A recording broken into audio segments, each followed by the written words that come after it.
نماز فجر کے وقت یہ تسبیح پڑھنے والے پر اچانک موت نہیں آ سکتی۔ فرمان محمد صلی اللہ علیہ وآلہ وسلم، یہ تسبیح اللہ کی پناہ میں لے جاتی ہے۔ یہ تسبیح حفاظت کا حصار ہے، نورانی ڈھال ہے، گناہوں پر تلوار ہے اور جنت کا ذریعہ ہے۔ وہ تسبیح یہ ہے۔ محترم ناظرین، اللہ تبارک و تعالیٰ نے انسان کو اپنی عبادت کے لیے پیدا فرمایا، اور ان عبادات میں سب سے افضل عمل اللہ کا ذکر اور نبی کریم صلی اللہ علیہ وآلہ وسلم پر درود و سلام بھیجنا ہے۔ ذکر الہی ایک ایسی نعمت ہے جس سے انسان کا دل منور ہوتا ہے، روح کو سکون ملتا ہے اور مصیبتیں آسان ہو جاتی ہیں۔ قرآن کریم اور حدیث نبوی صلی اللہ علیہ وآلہ وسلم میں ذکر الہی کی بار بار تاکید فرمائی گئی ہے، لیکن بعض اذکار ایسے بھی ہوتے ہیں جن کا ثواب اور روحانی اثر اتنا زیادہ ہوتا ہے کہ عام انسان تو کیا، فرشتے بھی اس کا مکمل احاطہ نہیں کر سکتے۔ آپ صلی اللہ علیہ وآلہ وسلم کی امت پر اللہ کا اتنا کرم ہے کہ اس نے چھوٹے چھوٹے اذکار اور معمولی سے جملوں میں وہ تاثیر رکھی ہے جو ایک بندے کی دنیا اور آخرت کو سنوار دیتے ہیں۔ ایسے ہی عظیم اذکار میں سے ایک عظیم تسبیح آج آپ کو اس ویڈیو میں بتائی جائے گی، جس کے بارے میں حضور پاک صلی اللہ علیہ وآلہ وسلم نے فرمایا کہ جو شخص یہ تسبیح نماز فجر کے وقت پڑھ لیتا ہے اس کا ثواب اتنا زیادہ ملتا ہے کہ انسان سوچ بھی نہیں سکتا۔ فرمان محمد صلی اللہ علیہ وآلہ وسلم ہے کہ یہ تسبیح اللہ کی پناہ میں لے جائے گی۔ یہ تسبیح حفاظت کا حصار ہے، نورانی ڈھال ہے، گناہوں پر تلوار ہے اور جنت کا ذریعہ ہے۔ یہ تسبیح صرف نبی کریم صلی اللہ علیہ وآلہ وسلم پر درود ہی نہیں بلکہ ایک دعا ہے جو اس بات کا اظہار ہے کہ ہم نبی کریم صلی اللہ علیہ وآلہ وسلم کی شان کو اپنے الفاظ میں بیان نہیں کر سکتے۔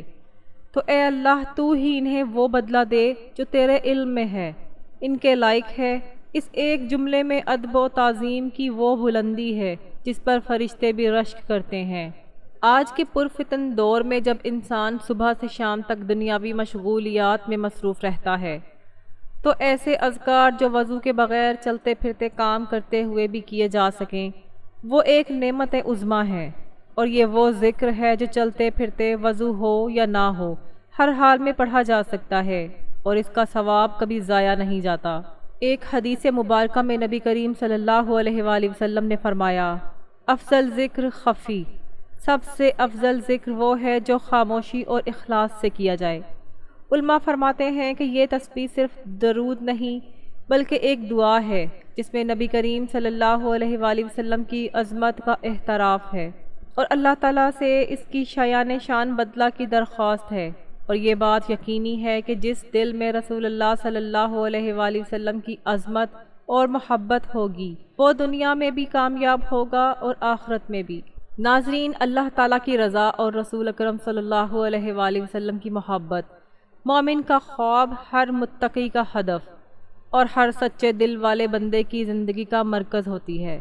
دنیا کی تمام کامیابیاں، خوشیاں، راحتیں اور عزتیں اگر اللہ کی ناراضگی کے ساتھ ہوں تو محض دھوکہ ہے، اور اگر کوئی غریب، فقیر یا عام انسان اللہ کی رضا اور نبی پاک صلی اللہ علیہ وآلہ وسلم کی سچی محبت حاصل کر لے تو وہ دنیا اور آخرت کا کامیاب ترین انسان بن جاتا ہے۔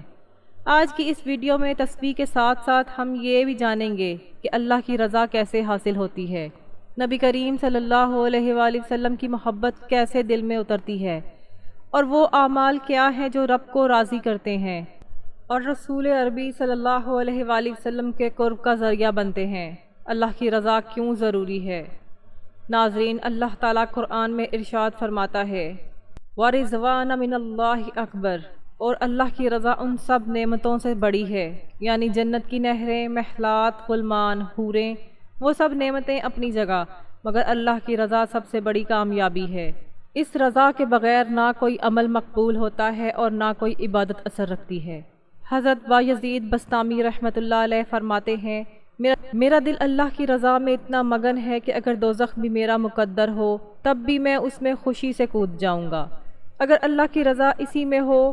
حضرت رابعہ بصری رحمۃ اللہ علیہ ہر وقت یہی دعا کرتی تھی، یا اللہ، اگر میں تیری عبادت جنت کی لالچ میں کرتی ہوں تو مجھے جنت سے محروم فرما، اور اگر جہنم کے خوف سے کرتی ہوں تو مجھے اس جہنم میں ڈال دے۔ لیکن اگر میں صرف تیری رضا کے لیے کرتی ہوں تو اپنا دیدار عطا فرما۔ یہی وہ خلوص ہے جو اللہ تعالیٰ کے بندے کو دنیا و آخرت میں کامیابی عطا کرتا ہے۔ اللہ تعالیٰ کی رضا حاصل کرنے کے لیے انسان کو چند اقدامات کرنے چاہیے۔ اس میں نمبر 1 نیت کی اصلاح۔ حضرت عمر رضی اللہ تعالیٰ عنہ روایت کرتے ہیں کہ رسول اللہ صلی اللہ علیہ وآلہ وسلم نے فرمایا، اعمال کا دار و مدار نیتوں پر ہے، یعنی اگر آپ کوئی عمل کرتے ہیں صرف اللہ کو خوش کرنے کے لیے تو وہ عمل چاہے چھوٹا ہو وہ مقبول ہو جاتا ہے۔ نمبر 2 فرائض کی پابندی۔ اللہ تعالیٰ نے فرائض کو اپنی رضا کا بنیادی ذریعہ قرار دیا ہے۔ نماز، روزہ، زکوٰۃ، حج، یہ سب قرب کا دروازہ ہیں۔ جو بندہ ان کو باقاعدگی سے انجام دیتا ہے وہ اللہ کے قریب ہو جاتا ہے۔ نمبر 3 رات کی تنہائیوں میں اللہ کو یاد کرنا۔ اللہ تعالیٰ فرماتا ہے، ان کے پہلو بستروں سے الگ رہتے ہیں، وہ اپنے رب کو خوف اور امید کے ساتھ پکارتے ہیں اور وہ ہماری دی ہوئی چیزوں میں سے بعض کو خرچ کرتے ہیں۔ تہجد کی نماز، استغفار اور آنکھوں کے آنسو رب کی رضا کا ذریعہ بنتے ہیں۔ نمبر 4 استغفار اور توبہ۔ اللہ تعالیٰ کو وہ بندہ بہت پسند ہے جو ہر وقت استغفار کرتا رہے۔ رسول اللہ صلی اللہ علیہ وآلہ وسلم خود روزانہ 70 سے 100 مرتبہ استغفار فرمایا کرتے تھے۔ رسول اکرم صلی اللہ علیہ وآلہ وسلم کی محبت ضروری ہے۔ اللہ تعالیٰ قرآن میں ارشاد فرماتا ہے، جس کا ترجمہ کچھ یوں ہے، آپ کہیے اگر تم اللہ سے محبت کے دعوے دار ہو تو میری پیروی کرو، اللہ تمہیں اپنے محبوب بنا لے گا اور تمہارے گناہوں کو بخش دے گا، اور اللہ بہت بخشنے والا نہایت رحم فرمانے والا ہے۔ یعنی اللہ کی محبت کا راستہ رسول اللہ صلی اللہ علیہ وآلہ وسلم کی محبت اور اطاعت کے بغیر مکمل نہیں ہو سکتا۔ رسول اللہ صلی اللہ علیہ وآلہ وسلم کی محبت حاصل کرنے کے طریقوں میں سب سے پہلے نبی پاک صلی اللہ علیہ وآلہ وسلم کی سیرت کا مطالعہ ضروری ہے۔ جتنا زیادہ ہم آپ صلی اللہ علیہ وآلہ وسلم کی سیرت پڑھیں گے اتنا ہی دل میں آپ صلی اللہ علیہ وآلہ وسلم کی عظمت اترتی جائے گی۔ سیرت النبی صلی اللہ علیہ وآلہ وسلم پڑھنا، سننا اور سکھانا محبت نبوی کا پہلا قدم ہے۔ اس کے بعد نبی کریم صلی اللہ علیہ وآلہ وسلم کی محبت حاصل کرنے کے لیے کثرت سے درود پاک پڑھنا چاہیے۔ حضرت انس رضی اللہ تعالیٰ عنہ سے روایت ہے کہ رسول اللہ صلی اللہ علیہ وآلہ وسلم نے فرمایا، جو شخص مجھ پر ایک بار درود بھیجتا ہے اللہ تعالیٰ اس پر 10 رحمتیں نازل فرماتا ہے۔ ہر وقت چلتے پھرتے درود شریف کا ورد کرنا رسول اللہ صلی اللہ علیہ وآلہ وسلم سے محبت کا مظہر ہے۔ اس سے دل میں نور، زبان پر برکت اور زندگی میں آسانیاں آتی ہیں۔ محبت کا تقاضا یہ بھی ہے کہ محبوب کی ہر بات کو اختیار کیا جائے۔ نبی کریم صلی اللہ علیہ وآلہ وسلم کی سنتیں جیسے مسواک کرنا، سلام میں پہل، عاجزی، معافی، مہربانی، یہ سب ہماری زندگی میں داخل ہوں تو اللہ اور اس کے رسول صلی اللہ علیہ وآلہ وسلم کی محبت ہمارے دل میں پختہ ہوتی چلی جاتی ہے۔ جو شخص نبی پاک صلی اللہ علیہ وآلہ وسلم سے محبت کرتا ہے وہ ان سے دشمنی رکھنے والوں سے بات بھی نہیں کرتا۔ یہ ایمان کا تقاضا ہے۔ نبی کریم صلی اللہ علیہ وآلہ وسلم کی شان میں گستاخی کرنے والوں سے نفرت اور ان کے خلاف رد عمل ایمان کا جز ہے۔ حضرت ثوبان رضی اللہ تعالیٰ عنہ نبی پاک صلی اللہ علیہ وآلہ وسلم کے آزاد کردہ غلام تھے جنہیں آپ صلی اللہ علیہ وآلہ وسلم سے شدید محبت تھی۔ ایک دن بہت غمزدہ نظر آئے۔ رسول اللہ صلی اللہ علیہ وآلہ وسلم نے وجہ پوچھی تو عرض کیا، یا رسول اللہ، جب آپ کی زیارت نہیں ہوتی تو دل بے چین ہو جاتا ہے، اور قیامت میں اگر جنت میں بھی چلا گیا تو آپ کا مقام بہت بلند ہوگا، مجھے تو دیدار بھی نصیب نہ ہوگا۔ تب اللہ تعالیٰ نے یہ آیت نازل فرمائی جس کا ترجمہ کچھ یوں ہے، اور جو اللہ اور رسول کی اطاعت کرے تو وہ ان لوگوں کے ساتھ ہوں گے جن پر اللہ نے انعام فرمایا ہے، جو انبیاء، صدیقین، شہداء اور صالحین ہیں، اور یہ کیا ہی عمدہ ساتھی ہیں۔ تو ناظرین، اللہ اور اس کے رسول صلی اللہ علیہ وآلہ وسلم کی محبت حاصل کرنے کے لیے انسان کو چاہیے کہ وہ نماز کی پابندی کرے، ہر نماز کو وقت پر اور خشوع و خضوع سے ادا کرے، قرآن سے اپنا تعلق قائم کرے، قرآن پاک کی تلاوت، ترجمہ اور تدبر کو اپنا معمول بنا لے، جتنا ہو سکے ذکر و اذکار میں مشغول رہے، اللہ تعالیٰ کے نیک اور صالحہ لوگوں کی صحبت اختیار کرے اور ان سے روحانی ترقی حاصل کرے۔ نرم مزاجی اور معاف کر دینا اپنا معمول بنائے، کیونکہ نبی کریم صلی اللہ علیہ وآلہ وسلم کا یہ اعلیٰ اخلاق تھا کہ وہ اپنے دشمنوں کو بھی معاف فرما دیتے تھے۔ خلق خدا کی خدمت کو اپنا وتیرہ بنائے، اللہ کی رضا کا عظیم دروازہ ہے، اور رسول پاک صلی اللہ علیہ وآلہ وسلم کی سنت بھی یہ ہے، خاص طور پر یتیم، مسکین، غریب اور بیماروں کی مدد کرنا، والدین کی خدمت کرنا۔ انسان اللہ کی رضا کے لیے والدین کی خدمت کرے، اس سے اللہ راضی ہو جاتا ہے اور اس انسان کو کامیابی اور ترقی عطا کرتا ہے۔ دنیاوی چیزوں سے بے رغبتی کرے، کیونکہ دنیاوی چیزوں کے پیچھے بھاگنا انسان کو نقصان دیتا ہے۔ اپنی آخرت کی تیاری کو ترجیح دے، اللہ تعالیٰ اور اس کے رسول صلی اللہ علیہ وآلہ وسلم کے احکامات پر عمل کرے تاکہ اس کی دنیا آخرت سنور سکے۔ جو شخص اپنی زندگی کا مقصد اللہ کی رضا اور رسول اللہ صلی اللہ علیہ وآلہ وسلم کی محبت کو بنا لیتا ہے، اس کی زندگی باوقار، باعزت، کامیاب اور روحانی خوشیوں سے بھری ہوتی ہے۔ وہ ہر غم، مصیبت، پریشانی کو برداشت کرتا ہے، کیونکہ اسے معلوم ہوتا ہے کہ اس کا رب اس سے راضی ہے، اور جس پر رب راضی ہو جائے اس سے بڑی کوئی نعمت نہیں۔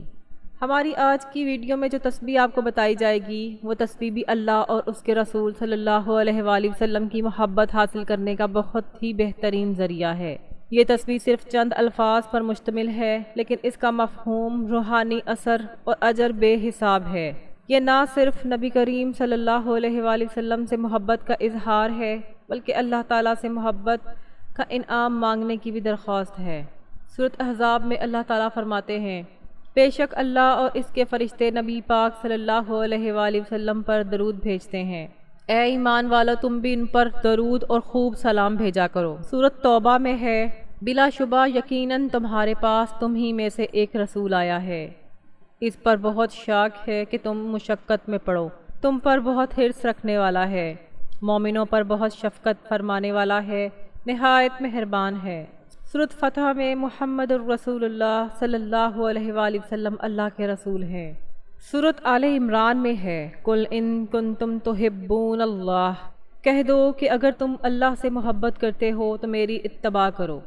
سورۃ بقرہ میں ہے، لا یکلف اللہ نفسا الا وسعها، ہم کسی جان کو اس کی طاقت سے زیادہ تکلیف نہیں دیتے۔ سورۃ حجرات میں ہے، اے ایمان والو آوازیں نبی کریم صلی اللہ علیہ وآلہ وسلم کی آواز پر بلند نہ کرو۔